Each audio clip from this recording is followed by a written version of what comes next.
Hey friends, if you're unable to switch between input languages and hotkey on your Windows computer, then please watch this video. I will guide you through the resolution.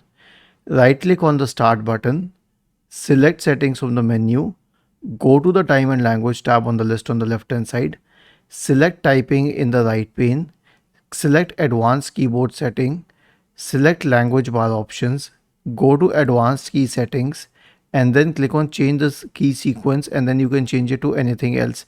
If it is not assigned, then it will not work, and that is usually the case, but you can change the sequence to whatever you want to, and then you can use those hotkeys to switch between input languages. Was this helpful? Like, see, here's the option to switch between input languages. If it's not assigned, then it won't work, so you can change it to something else. Left alt plus shift. Was this helpful? If yes, then please subscribe to the channel. If not, then let us know in the comment section of the video on how we could help you further.